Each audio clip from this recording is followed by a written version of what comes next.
Buenos dias, buenas tardes e buenas noches. Deixe o conhecimento penetrar em vocês. E hoje a gente vai dar aqui uma estudada bem legal em biologia, tá? Então a matéria de hoje é sistema excretor. Para quem não sabe aí, sistema excretor faz parte de biologia, então a gente vai entrar nesse mundo hoje, certo? E antes de começar a explicação, eu queria falar para vocês uma coisa. De onde que eu tirei tudo isso aqui? Novamente, eu sempre gosto de falar as minhas fontes, tá? Para montar essa aula exclusivamente, eu utilizei esse livro aqui, ó, do Objetivo. É o livro 2.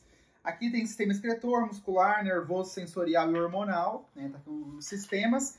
E eu peguei os textos desse aqui, tá? As aulas de exercícios, porque eu não sei se eu já falei para vocês, mas a minha lógica é fazer um vídeo teórico de cada matéria e depois fazer um vídeo de exercícios, né?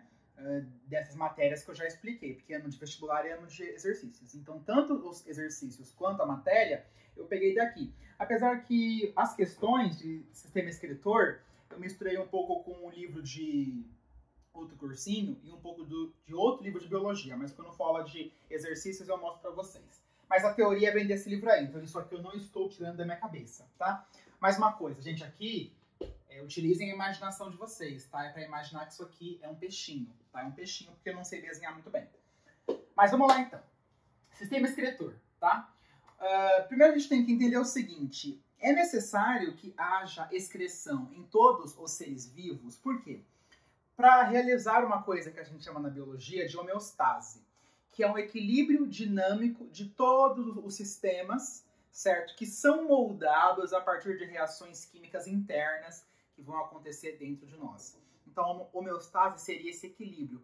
Para que ocorra a homeostase, por exemplo, do sangue, para que algumas substâncias permaneçam constantes no sangue, é necessário que haja uma excreção de coisas que nós não utilizamos, certo? Para que haja, né, uma constância aí na concentração de alguma certa substância dentro do nosso sangue. O que é a urina? A urina, além de ser, obviamente, uma solução de catabólitos em água, já vou explicar o que são catabólitos, além de ser isso, a urina é um grande filtrado de sangue. É o sangue que o rim filtrou e virou urina. Essa filtração é importante porque ela retira toxinas.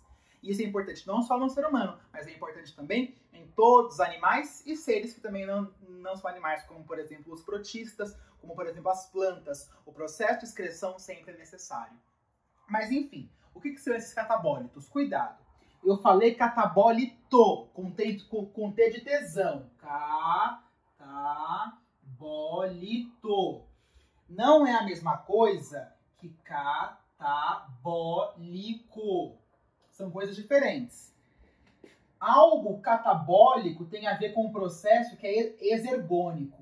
Catabólito, nada a ver com isso, tá? Então, fica bem claro, catabólito e catabólico são coisas diferentes. O que são catabólitos? São essas excretas que nós vamos liberar para o meio ambiente. Pode ser compostos nitrogenados na urina, pode ser gás carbônico, pode ser gás oxigênio, pode ser algum tipo de aminoácido. São essas substâncias que a gente joga para fora. São alguns catabólitos. Agora, uma coisa importante. Antes de nós vermos o que é a urina, antes de nós estudarmos os compostos nitrogenados que cada grupo de animal vai liberar, antes de nós entrarmos na osmorregulação dos peixes, e antes de nós vermos todo o sistema excretor dos seres humanos, a gente tem que dar uma olhadinha nos tipos de sistema excretor dos outros animais que existem, tá? Ai, caralho. Bem, vamos lá. Então é o seguinte. O que eu vou encontrar aqui? Peguei alguns grupos de seres importantes. Os protistas, que não são animais. Né? Lembra que os protistas e as algas incluem o reino dos protoctistas, o reino protista, o reino dos protoctistas, tá? Você vai ter lá os protistas, os protozoários, né? E as algas. E aí dentro do grupo dos protozoários você tem os esporozoários, os sarcodíneos ou risópodes, os flagelados ou mastigóforos, os ciliados, tem vários, né? E as algas têm as rodofícias, clorofícias, feofícias, euglenas, dinoflagelados, diatomáceas e por aí vai. Mas o que me interessa aqui, por exemplo, é quando a gente trabalha com os ciliados, com os protistas do tipo ciliado. Lembra que... Claro, lembra não, porque nós não vimos ainda o reino dos protistas, mas a gente vai estudar. E esse tipo de protista, ele possui uma estrutura, né, que a gente vai estudar mais pra frente, que chama... Caralho, tô sem a minha garrafinha tá longe. Que se chama vacúolo pulsátil, vacúolo contrátil. Qual que é a função dele? Ora, por ser um protista de água doce, a gente sabe, né, que existe um processo chamado osmose, que nós vamos estudar também, tanto em química, em propriedades coligativas, como em biologia. A osmose é o seguinte, a água vai para o meio mais concentrado, bem grosseiramente é isso. E aí qual é a ideia que você tem que ter? Que esses protistas que vivem em água doce, a água doce é um meio pouco concentrado em relação a eles. Então a água tende a entrar nesse serzinho bonitinho. Se a água entra sem parar, ele explode. A membrana plasmática arrebenta e ele explode. Então por isso que é necessário um vacúolo contrátil para expulsar esse excesso de água. Mas, além disso, os protistas fazem uma excreção por difusão simples. Difusão é passagem, e é simples ainda, passagem direto pela membrana plasmática das substâncias, diretaço. Não vou utilizar proteínas como transporte, não. É só atravessar a membrana direto. Não só os protistas têm esse tipo de excreção, como os poríferos. Lembra dos poríferos? Tem 3 tipos, né? Ascor, Sicon, Leucon, são as esponjas do mar. A gente vai ver isso em zoologia. Também tem difusão simples. Os quinidários, também chamados de selenterados, né? Tem vários tipos de hidrozoários, sifozoários, antozoários, cubozoários. São as famosas águas vivas, né? Os corais, as anêmonas. Os quinidários também têm um processo de excreção por difusão simples, tá? Esses 3 aqui é o mesmo tipo. Agora, os plateumintos. Os plateumintos são tipos de eumintos, ou seja, são tipos de vermes achatados. Tem 3 grupos dentro dos plateumintos, Turbellaria, Trematoda e Cestoda, né? O que nos interessa aqui? O tipo de excreção deles. O tipo do sistema excretor, na verdade, né? Qual que é o sistema excretor dos plateumintos? São as células flama, ou também chamados protonefrídeos, tudo junto. Ou também chamados solenócitos, que são células que vão possuir flagelos, por isso o nome flama, certo? Que vai promover uma excreção de excesso de água. Os outros catabólitos saem por difusão também, mas excesso de água sai pelas células flama. Sabe outro grupo de animal que também possui células flama, ou solenócitos, ou protonefrídeos? Os cefalocordados, que são um tipo de cordado, né?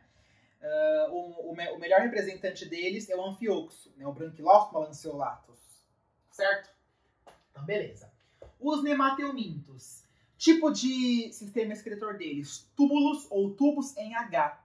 Alguns nemateumintos possuem somente um tubo, certo?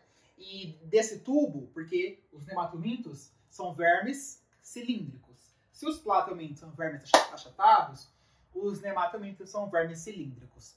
E tem um tubo da parte anterior, que seria o que a gente chama de frente, até a parte posterior, que é o bumbumzinho.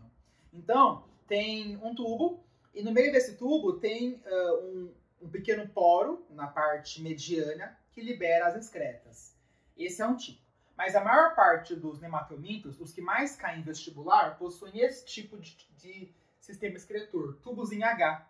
São 2 tubos paralelos. Na parte anterior tem uma ligaçãozinha entre eles, ó. São 2 tubos paralelos, tem uma ligaçãozinha entre eles, por isso que chama tubo em H, porque parece um H. E desse tubinho, da porção mediana, sai um poro que libera tudo para o meio ambiente, tá? Então é o tipo nos nemateumintos. E aí os nemateumintos, a gente estuda muitas doenças que eles causam, né? A lombriga, que é Ascaris lumbricoides, que causa ascaridíase, a Wuchereria bancroft, que causa filariose, Ancylostoma duodenale, Mercator americanus, que causa ancylostomose, Oxyurus vermiculares, que causa oxyurose. Tudo isso a gente vai ver quando a gente for estudar aprofundado os nemateumintos, tá? Esses nomes que eu falei, você tem que saber? Tem. porque eles estão cobrando em segunda fase, certo? Crustáceos. Os crustáceos, eles são um tipo de artrópode, né? Então, o camarão é um tipo de artrópode? É um tipo de artrópode. Sabe quem mais é artrópode? A barata. Então, o camarão que você come e a barata que você morre de medo pertencem ao mesmo filo. São primos, né? Bom, enfim, os crustáceos. O sistema excretor deles são as glândulas verdes também, chamadas glândulas antenais, porque adivinha onde elas ficam? Nas antenas. Na parte da cabeça, certo? Mas são as glândulas verdes, não tem que saber toda a divisão deles, não. Quando cai em vestibular, cai assim. Qual que é o sistema excretor dos crustáceos? Você vai lá e coloca glândula verde ou glândula antenal, nota integral para você. Insetos. Os insetos fazem um tipo de excreção pelos túbulos de Malpighi. Túbulos de Malpighi. Lembra que é uma coisa importante, né? O tipo de respiração que os crustáceos fazem é branquial. A respiração que os insetos, também chamados hexápodes, porque hex são 6 patas, né? Vem do grego. Então, a ideia que você tem que ter são 3 pares de patas, são 6 patas. Ah, então beleza. Então, fechou. Então, ok. Os insetos hexápodes, eles possuem um tipo de respiração que a gente chama de respiração traqueal, diferente dos crustáceos, que é branquial. E além deles terem uma respiração que ela é traqueal, né, sem ligação com o sistema circulatório, isso nós vamos ver mais pra frente, eles possuem um tipo de sistema excretor chamado túbulos de Malpighi. Malpighi foi o cara que descobriu esses túbulos. E qual que vai ser a graça, né, dos túbulos de Malpighi?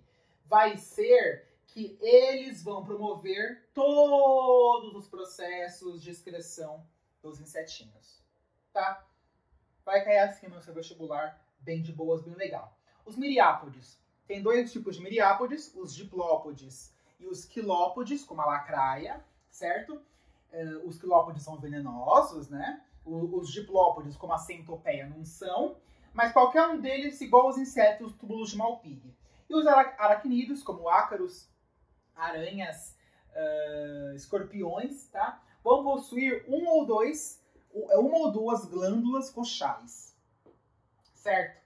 Ou um par, 2 pares de glândulas coxais, tá? Que vão se localizar no cefalotórax desses animais e vão promover o processo de excreção. Anelídeos, como por exemplo a minhoca, a sanguessuga, tem 3 tipos, né, de anelídeos, oligoquetas, poliquetas e irudíneos. Possuem um tipo de sistema excretor que é o metanefrídeo, né? Ou também chamado só de nefrídeo, e os moluscos também, tá? Cefalópodes, gastrópodes e por aí vai, tá? Bivalves também tem metanefrídeo como excreção, tá? Então, tipos de sistema excretor dos animaizinhos e protistas, legal, tá? Agora vamos entrar na excreção humana. A magia, né, da excreção humana que está aqui é o seguinte: no ser humano, o nosso tipo de sistema excretor não é nem por difusão, nem células flama, nem tubuzinho H, nem glândula verde, nem túbulo de Malpighi, nem glândula coxal e nem metanefrídeos. No nosso caso, nós possuímos uma estrutura bem mais complexa que esses aqui, que é o rim. Como vocês sabem, é esperado que um ser humano nasça com 2 rins, com um par de rins. Então são 2 ao todo. Cada rim vai possuir uma unidade estrutural funcional. O nome que se dá a essas unidades que formam o rim, a gente chama essa estrutura de néfron. Cada rim tem mais de 1 milhão de néfrons. Então você já supõe aí, tá, que você vai encontrar em um ser humano, né, com 2 rins normalmente, 2 milhões, mais de 2 milhões, mas aproximadamente 2 milhões e uns quebrados de néfrons. Cada rim tem mais de 1 milhão, tá? E a ideia é a seguinte: existem mais ou menos 1 milhão dessa estrutura, 1 milhão dessa estrutura aqui, formando o seu rim. Então, você vai encontrar produção de urina, produção, tá? Muita produção de urina que vai acontecer nos 2 rins simultaneamente. O que vai acontecer? Presta atenção. vamos nomear, vamos dar nome aos bois, tá? E nós vamos aqui nomear as estruturas. Primeiro eu quero nomear com vocês as estruturas, para aí a gente conseguir entrar nos processos, que a excreção humana se divide em 3 processos. Começa com a filtração glomerular, vem para a reabsorção renal, termina com a secreção tubular, tá? E aí depois a gente entra aqui nessa parte, e no ciclo da ornitina e no FNA, tá? Ah, claro, né? O que é a urina? Uma solução daqueles catabólitos em água. O catabólito é o soluto, a água é o solvente, é isso aí, tá? Ó, vamos dar nome aos bois.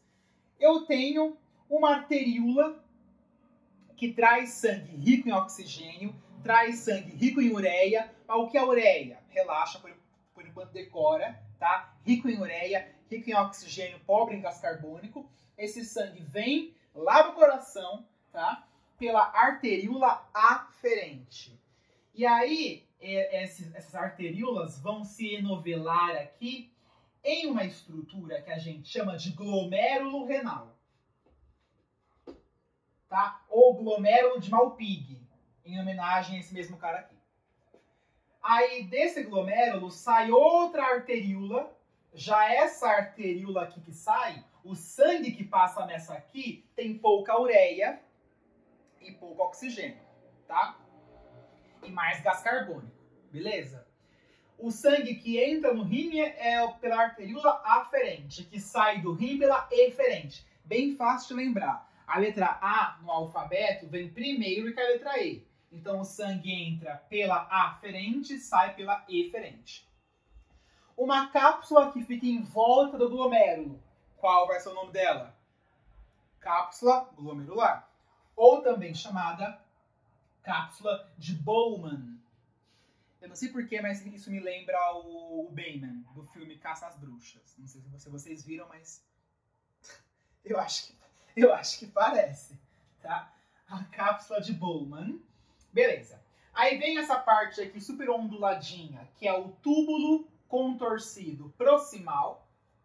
Vem essa alça néfrica, que a gente também chama de alça de Henle ou Henle, certo? E por fim, o túbulo contorcido distal. O proximal é próximo dessa estrutura aqui. O distal é distante. O túbulo contorcido distal está conectado ao duto coletor reto. Então são essas estruturas. Tem que saber todas elas, tá? Arteríola aferente, eferente, glomérulo renal de Malpighi, cápsula de Bowman, o túbulo contorcido proximal, a alça néfrica, o túbulo contorcido distal e o duto coletor reto. Belezinha? Tá? Então é isso aí que você tem que saber. São as estruturas que compõem cada néfron. E lembra que isso aqui está aos milhões dentro de cada rim, certo? Então é bem pequenininho. Não dá para enxergar assim tão facilmente essas estruturas todas aqui a olho nu, tá certo? Então vamos lá então. Entender como que funciona a nossa produção de urina. Tá, então beleza, vamos lá, ok, nos alimentamos, comemos aguinha, vai acontecer toda a digestão lá no sistema digestório, certo? Vai ter toda lá a digestão bonitinha, eu vou ter quebra de proteínas no estômago, eu vou ter quebra de carboidratos desde a saliva, né? Eu vou ter quebra de gordura, eu vou ter quebra de de compostos que as nucleases vão quebrar. Toda a digestão está lá acontecendo, no estômago, no intestino, reabsorção de água no grosso, fechou, ok. Esses nutrientes que o nosso sistema digestório está absorvendo vão para onde? Para o sangue. E do sangue, o sangue é o grande busão do corpo, ele que transporta tudo, substâncias, gases, hormônios, é o sangue que vai transportar. Então o sangue recebe esses nutrientes dos órgãos do sistema digestório e vai levar os nutrientes aonde eles precisam ir, certo? Ok. E aí esse sangue, ele não tá 100% legal. Existem algumas substâncias nele que não são úteis ao corpo e outras substâncias que são tóxicas ao corpo. Então vamos querer eliminar essa substância. O que o sangue faz para eliminar essas substâncias? Eu te falo.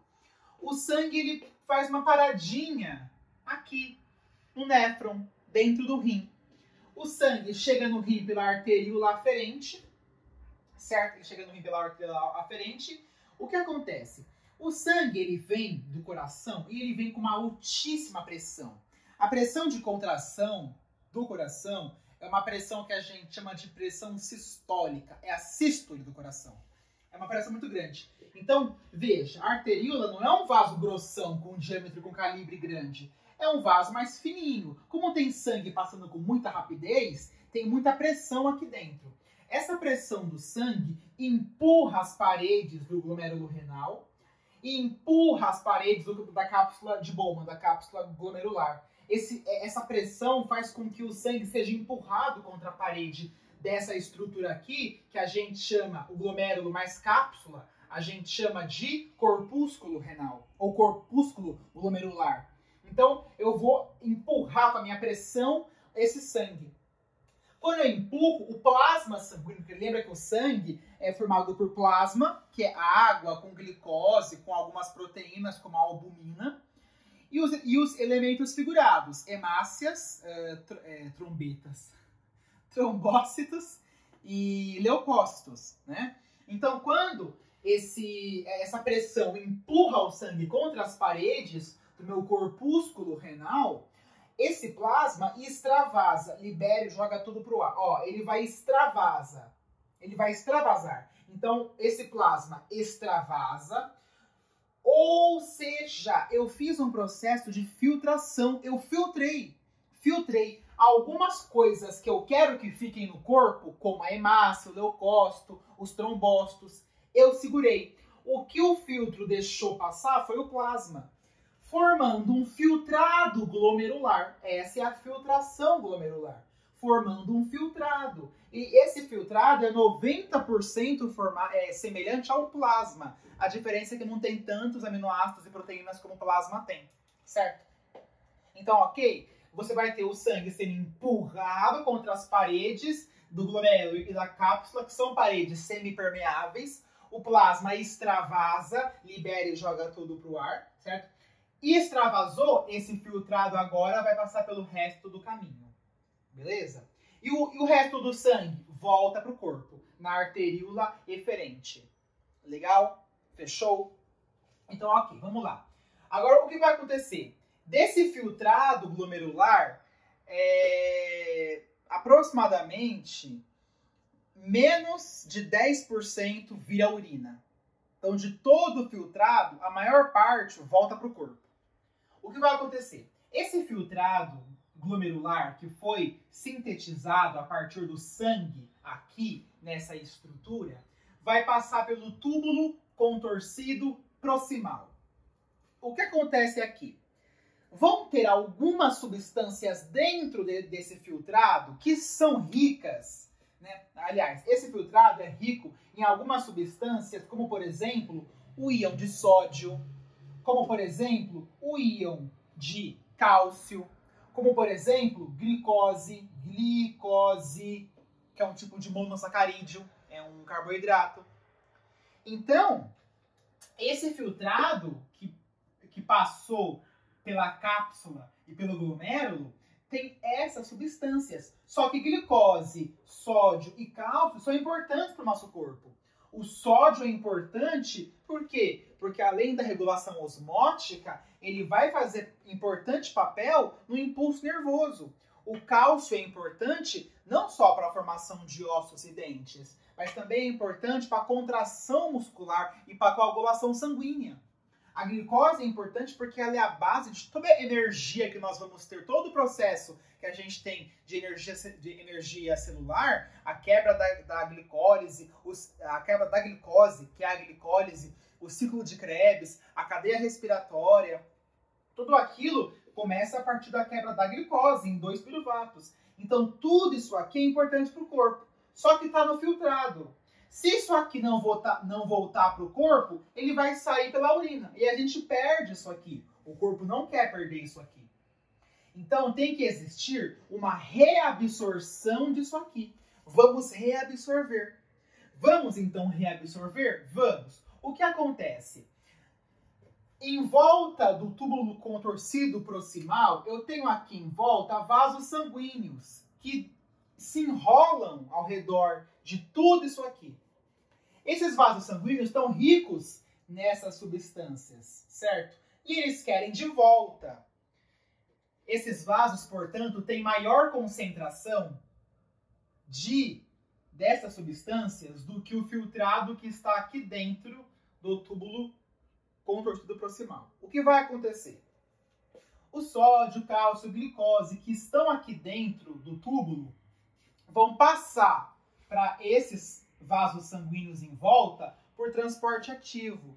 Nós não vimos ainda o que é isso, mas por enquanto saiba que o transporte ativo é quando você tem transporte de substâncias com gasto de energia, tá? Que quimicamente a gente apelida de ATP, adenosina trifosfato. Então é um tipo de transporte em que há gasto de energia, há gasto de ATP. Sempre que você encontra alguma substância indo de um lugar menos concentrado para um lugar mais concentrado, com exceção da água, é um tipo de transporte ativo. Tá? Você ir para um lugar mais concentrado é contra esse gradiente de concentração. Tem que gastar energia para isso. Então, essas substâncias que estão dentro do túbulo contorcido proximal, elas vão ser jogadas para esses vasos sanguíneos que dão aqui, ficam em volta do túbulo. Vendo aqui? Eles ficam dando voltas aqui, ó, tá vendo? Então, esse túbulo contorcido proximal joga essas substâncias de volta para o sangue por transporte ativo. Então, todo o meio em volta do túbulo contorcido proximal fica concentrado. Lembra que a água faz osmose? Ela vai para o meio mais concentrado? A água, que também está no filtrado glomerular, só que o nosso corpo gosta de ficar com a água, o nosso corpo não quer perder a água, uma parte da água que está no túbulo também vai sair. Ela não sai por transporte ativo, ela sai por osmose, porque ao redor dessa região está muito concentrado isso aqui, certo? Porque isso aqui tá saindo desse túbulo por transporte ativo. Já que está saindo, está ficando muito concentrado, a água que está aqui dentro sai também. Então, nesse processo aqui, do túbulo contorcido proximal, você vai encontrar reabsorção de glicose, sódio, cálcio por transporte ativo e reabsorção de água por osmose. Só que é uma coisa, a reabsorção de água que vai acontecer aqui, a gente chama de reabsorção obrigatória. É uma reabsorção obrigatória, tá? Porque está relacionado com o transporte ativo de sódio, de cálcio, tornando o meio de fora mais concentrado, a água sai do túbulo e volta para o sangue e volta para o corpo. Mas ainda tem algum sódio, algum potássio também, algum cálcio, alguma água, alguma glicose, ainda sobrou. Não voltou tudo que deveria ter voltado. Então aqui na alça néfrica vai acontecer isso. Nessa parte aqui, ó, no colo ascendente, eu vou ter alta reabsorção de sódio. Então aqui, também por transporte ativo, eu vou ter reabsorção de sódio por transporte ativo. Reabsorção para onde? De volta para o corpo humano. Então o sódio volta para o corpo humano por transporte ativo com gasto de energia. Esse sódio retorna, certo? O sódio vai retornar, então na alça néfrica você vai encontrar um processo de transporte ativo e reabsorção de alguns sais minerais. Beleza. Aí o filtrado chegou no túbulo contorcido distal. Aqui também vai ter transporte ativo de substâncias. Tem transporte ativo tanto no distal, quanto no proximal, quanto na alça néfrica. Mas diferença do túbulo proximal é que aqui você vai ter a osmose obrigatória, a reabsorção obrigatória de água. E aqui, mesmo existindo um transporte ativo, tanto no túbulo contorcido distal como no duto coletor reto, nessas duas estruturas aqui, você vai encontrar reabsorção de água. Só que a reabsorção de água tanto aqui quanto no duto reto, a gente chama de uma absorção facultativa. O que é uma absorção facultativa? Que pode acontecer ou não. Diferente dessa parte aqui que é obrigatório, aqui é facultativo. Quem vai regular a reabsorção de água no túbulo contorcido distal e no duto coletor reto, quem controla a reabsorção de água aqui é um hormônio chamado ADH. A ADH é um tipo de hormônio produzido pela sua neurohipófise. Nós vamos ver isso lá em sistema endócrino, né? Pela sua neurohipófise. É um hormônio antidiurético, também chamado de vasopressina. O que o ADH faz? Ele torna as paredes dessa estrutura mais permeáveis, facilitando a reabsorção de água, tá? Facilitando a reabsorção de água para o resto do corpo, para voltar para o corpo, certo? Então, com o ADH presente, eu vou ter a volta de água para o corpo, uma reabsorção de água facultativa, que pode ocorrer ou não, depende da concentração desse hormônio, tá? Que é produzido aqui no seu encéfalo, e uma reabsorção facultativa aqui e no duto coletor reto também. Quando a gente bebe muito álcool, o que acontece? A produção desse hormônio é inibida. A produção de ADH cai. Já que a produção de ADH cai, você vai ter o quê? Essa água que está aqui, que deveria ser reabsorvida, essa água não é reabsorvida. Ela continua no filtrado, produzindo a urina. Por isso que a gente faz muito xixi quando a gente bebe muito álcool.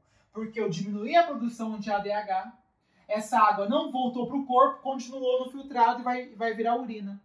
Depois de todo esse processo, aí a urina sai por aqui. Pelos ureteres até chegar na bexiga, e da bexiga a uretra, que leva até o ambiente externo. Esse é o processo de excreção humana. É isso que vai acontecer em toda essa diversão zona aqui. Vocês curtiram? Portanto, né, termina com a secreção tubular. Começamos com a filtração, a reabsorção renal, tudo isso aqui tem reabsorção, porque é reabsorção de água, de glicose, de Na, de Ca+, tá? E aí o tubo coletor reto libera para o ureter a secreção tubular, tá? A urina, ela é rica em água, mesmo a água sendo muito absorvida aqui, vai ter um pouco de água na urina, e possui substâncias que nós não usamos. Por exemplo, o corante natural da beterraba. Já comeu beterraba e você percebeu que a sua urina ficou roxa? Por quê? Porque aquele corante nós não usamos. Vai junto também. E a nossa urina, ela é levemente ácida. Por isso que quando alguém tem, por exemplo, uma DST ou uma IST e possui algumas feridinhas na região genital, por isso que incomoda tanto quando faz xixi. Porque é uma substância que é levemente ácida passando ali. Por isso que muitos espermatozoides morrem no caminho do canal vaginal da mulher, né, até chegar ao óvulo, né? Por que eles morrem? Porque você vai ter lá um ambiente que é ácido também.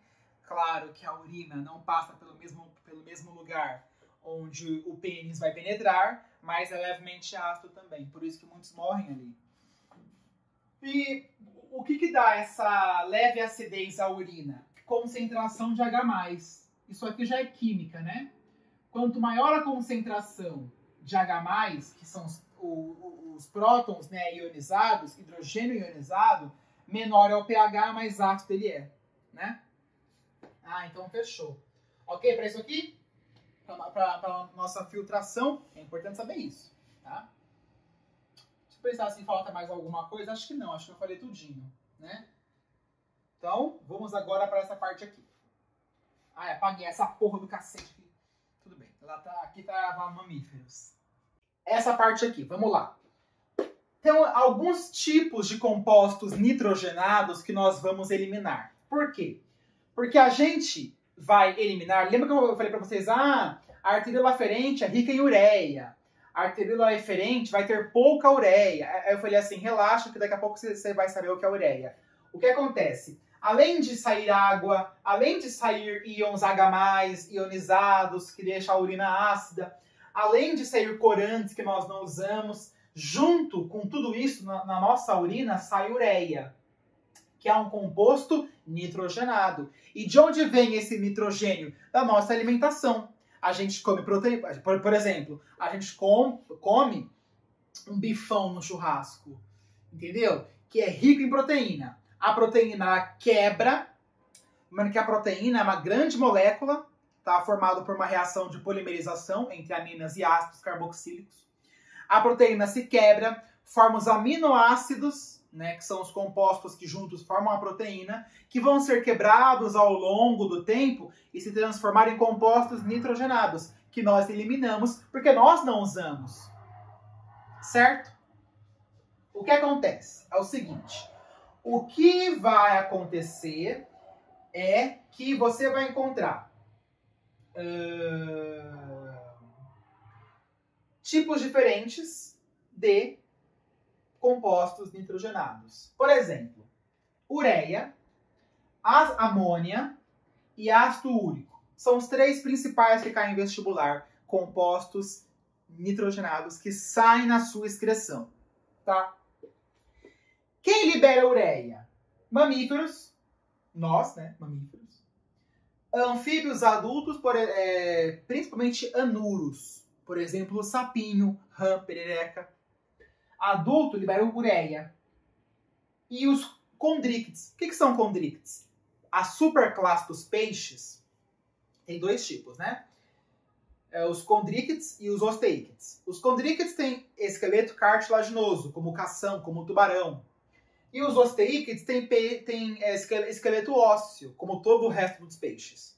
Aqueles cartilaginosos, os condríctes, liberam ureia também. Igual aos mamíferos, igual aos anfíbios adultos. Quem libera amônia? Veja, a amônia é muito solúvel em água e ela é muito tóxica. Não é interessante nós, mamíferos, anfíbios adultos, que vivem em ambiente terrestre, liberarem amônia? Porque para a amônia ser liberada tem que ter muita água. E nós vivemos em um ambiente terrestre. No caso dos condríctes é uma exceção. A amônia é muito tóxica. E ela é muito solúvel em água. O que vai acontecer? Nós liberamos amônia, nós não, né? Existe liberação de amônia por quais grupos? Peixes, osteíctes, tá? Com esqueleto ósseo, porque esqueleto cartilaginoso libera a ureia. Então, peixe osteícte com esqueleto ósseo libera amônia. E os anuros jovens. Quem que é um anuro jovem? O girino, que vive em ambiente aquático antes de ficar adulto e invadir o ambiente terrestre, eles vivem em ambiente aquático, igual os peixes osteíctes. Como eles estão em constante contato com a água, liberam amônia, que é muito solúvel em água e muito tóxica, mas ele vai dissolver lá também e ficar de boas. Tá? E o ácido úrico? O ácido úrico é pouquíssimo solúvel em água. E ele é pouquíssimo tóxico. Certo? Quem libera o ácido úrico? Lembra assim, quem libera ácido úrico? Répteis e aqueles que gostam de voar. Os insetos, nem todo inseto tem asa. Mas se um artrópode tiver asa, é um inseto. Tá? É o seguinte, o que você vai encontrar aqui? Insetos e as aves. Liberar ácido úrico é importante. Como o ácido úrico é pouco solúvel em água, ele não vai precisar ser eliminado com muita água. Se as aves tivessem que armazenar muita água junto com a sua urina, ela ficaria muito pesada e seria difícil voar. Então, com a excreção de ácido úrico, não é necessário grande quantidade de água e, portanto, você vai ter esse tipo de excreção para as aves e também para os insetos. E os répteis também, porque o réptil não gosta de perder água. Tá? Ele não gosta de perder água. Não gosta de perder água. Ele tem até lembra que a pele dele é bem rígida? É bem rígida a pele dele. Bem rígida. Tá? O tipo de pulmão que os répteis têm é um pulmão parenquimatoso. Diferente do pulmão dos anfíbios, que é saculiforme, diferente do pulmão dos mamíferos, que é alveolar, entendeu? É babado. Então, répteis, aves, insetos, ácido úrico. Já foi questão da FUVEST. Ele perguntava qual que era a primeira fase, qual que era a excreção da borboleta, do elefante e do avestruz. A borboleta é o inseto, libera ácido úrico. O elefante é um mamífero, libera ureia. E o avestruz é uma ave, libera também ácido úrico. Aí você acertava a questão. Questão fácil para quem sabe isso aqui, certo? Tá. Vamos entrar então no ciclo da ornitina. Ciclo da ornitina. Vamos lá então. Olha, o que acontece aqui é o seguinte processo. O ciclo da ornitina vai acontecer no fígado. Aliás, se você estiver na prova de biologia e você tiver com dúvida de alguma coisa, chuta fígado ou osmose, tá? Essa é uma dica que eu recebi quando eu fiz cursinho no Objetivo, e meu professor dizia assim, não sabe a resposta, tá, dessa questão de biologia, chuta fígado ou osmose, que você sempre vai acertar. E é verdade, porque muita coisa acontece no fígado. No fígado você vai ter o ciclo da ornitina. O que é esse ciclo? É o processo de transformação da ornitina em ureia, que nós vamos eliminar aqui na urina. Acontece no fígado, o sangue traz do fígado pela arteríola aferente, chega no rim, né? Ah, então fechou, então ok. Por que eu trouxe para vocês esse ciclo?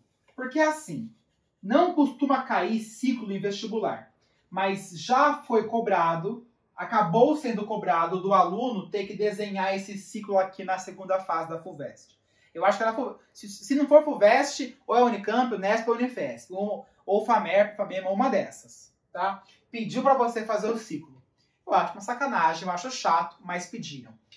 O ciclo resumido para você está aqui, colocando essa resposta você iria arrasar. O que acontece? Amônia NH3 reage com CO2, formando a ornitina.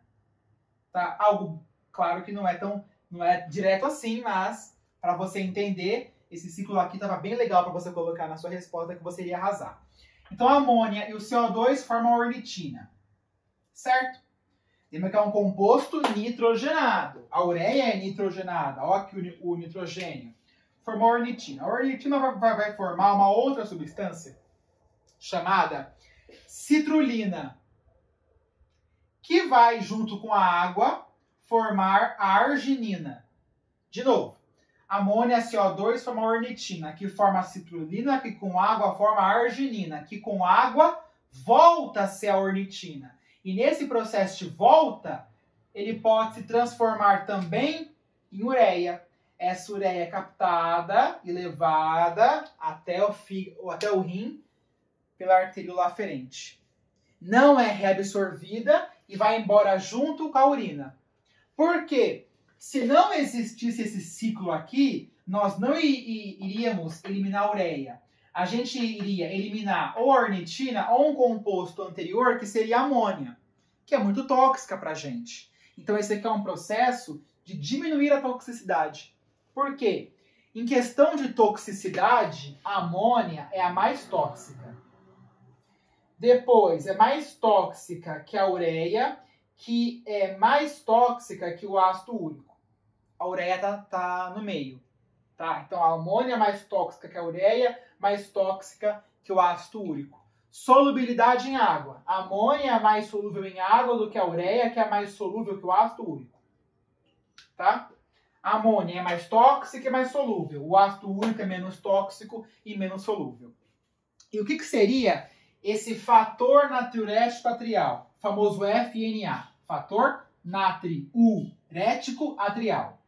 É um hormônio produzido no coração, lá no nosso átrio do coração. Lembra que o coração tem 4 cavidades, 2 átrios e 2 ventrículos. Nos átrios, você vai ter a produção de um hormônio chamado fator natriurético atrial.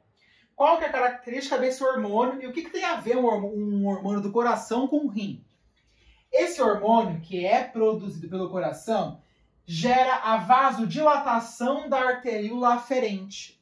Então, essa arteríola aferente vai se dilatar. Muito sangue vai passar.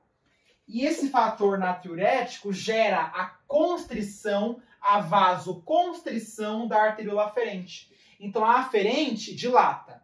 A eferente contrai. O que vai acontecer? Muito sangue vai ser empurrado para esse glomérulo renal. E aqui está bem fininho a arteríola eferente. Como aqui está dilatado e aqui está contraído, a pressão que é jogada aqui dentro é gigantesca.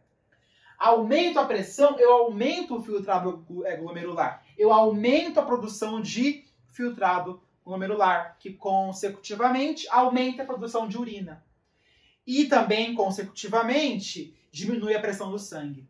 Então, o fator natriurético atrial aumenta a quantidade de urina. Certo? Vamos finalizar com a osmorregulação dos peixes? Então, let's go! A osmorregulação dos peixinhos. Vamos lá. O que consiste... Ah, esqueci, né? Que se eu for pra cá eu sumo, ó. Saco. A osmorregulação é o seguinte. É um processo de regulação por pressão osmótica. Lembra que a osmose, a água vai para onde é mais concentrada. Eu tenho dois tipos de peixes. Peixes de água doce e peixes de água salgada.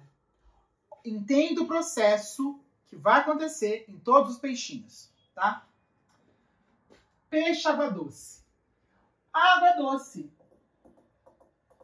tem poucos concentrados.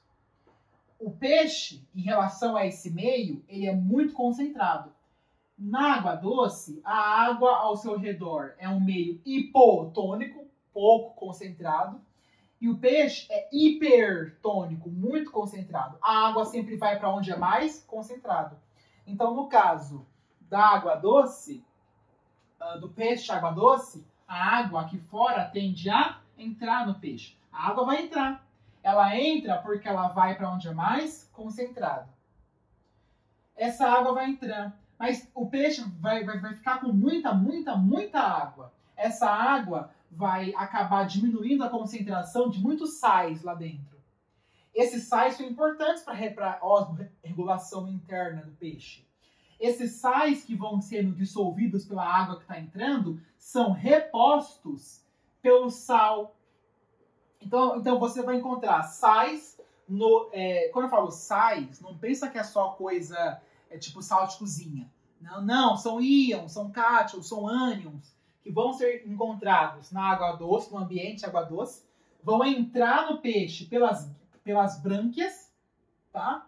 Por transporte ativo. E aí o peixe elimina essa água em excesso fazendo xixi. Agora, o peixe de água salgada. Peixe bebe água? O de água salgada sim, o de água doce não. O de água doce já tem muita água entrando nele sem ele querer. Ele não quer beber mais água. Olha o peixe de água salgada. Aqui é água salgada, então tá cheio de NaCl, cloreto de sódio, tá cheio de sal, cheio de solutos aqui em volta. O peixe, em relação a essa água, ele é hipotônico, ele é menos concentrado que a água que é hipertônica. Correto? Então a água tende a fazer o quê? A água tende a sair do peixe. A água sai porque o meio de fora é mais concentrado que ele, porque a água é salgada, é a água da praia, a água do mar. Então a água sai. A água sai, o peixe fica desidratado. O peixe ficando desidratado, ele bebe água. Só que quando ele bebe água salgada. Se ele bebe a água salgada, não vai matar a sede dele. Então o que ele faz? Ele libera esse sal da água do mar para fora, também por transporte ativo, e utiliza essa água para fazer os seus processos metabólicos. E depois fazem o seu xixizinho. Certo? Só isso que tem que saber. Beleza? Falta alguma coisa? Citar para vocês sobre hemodiálise? Bem de boas. É um processo hospitalar que a pessoa tem falha nos 2 rins ou em um único rim, ela precisa fazer a hemodiálise. Por quê? Porque esse sangue rico em toxinas, rico em coisas que nós não usamos, precisa ser filtrado. Ele tem que ser filtrado, esse sangue. Como você tá com falha nos rins, esse sangue não é bem filtrado. Então é necessário que uma máquina exterior ao seu corpo faça essa filtração para você. Esse processo a gente chama de hemodiálise. Tá legal? Gente, acho que é isso. Belezinha? Fechou? Então, gente, um beijo para vocês. Obrigado por verem até aqui, tá? Beijo aí no popô de vocês. Biologia é vida.